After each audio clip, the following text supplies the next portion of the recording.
Bonjour, merci de répondre à ces questions pour Line Press. Depuis mai 2014, la SPCA mène une enquête dans un élevage de renards. Quelles sont vos constatations là-bas?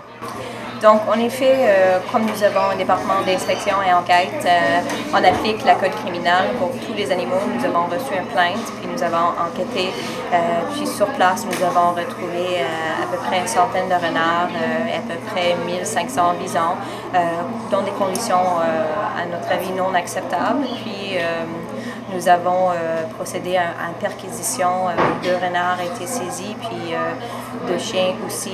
Les 2 renards, à cause de leur état de santé, étaient euthanasiés. Puis il y avait des recommandations strictes données aux propriétaires. Puis suite à cette perquisition, nous avons fait des demandes d'étendre des procédures au code criminel.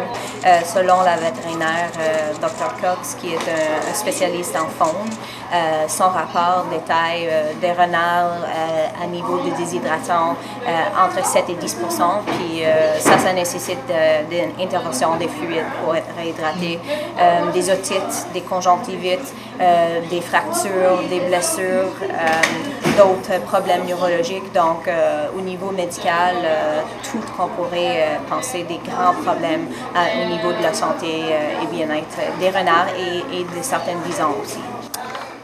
Les mots dans ce genre de dossier sont importants. Est-ce que pour vous, ce sont des actes de maltraitance ou on est dans des actes de torture? C'est difficile à dire, je ne sais pas si je peux.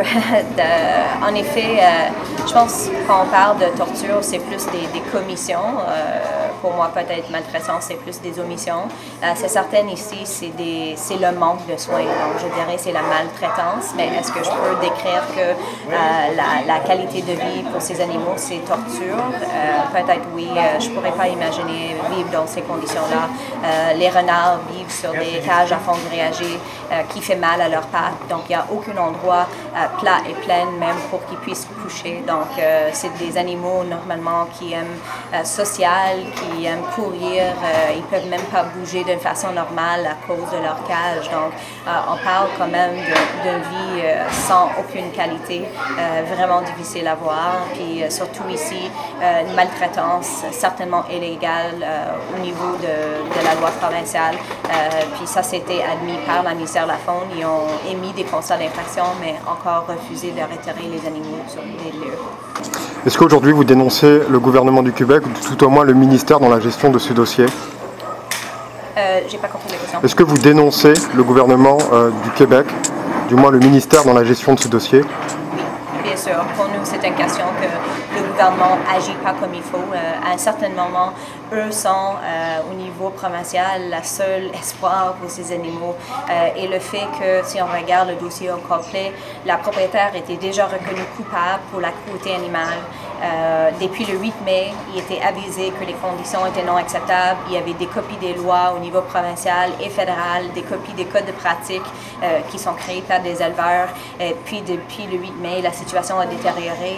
Le 4 août, on a retrouvé des animaux avec des fractures non traitées, déshydratation au niveau que la vie des animaux était en danger, des otites non traitées, l'horreur. Puis le gouvernement a décidé de continuer de travailler avec cette personne-là pour lui donner d'autres chances. Donc c'est sûr et certain qu'à ce moment-là, on dénonce les actions de la ministère de la Faune. C'est à notre avis complètement inacceptable, puis un abus de leur discrétion et pouvoir de comment appliquer la loi.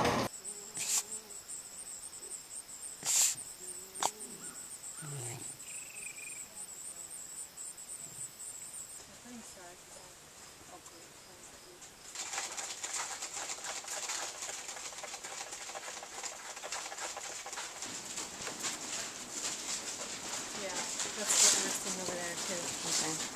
Same thing here.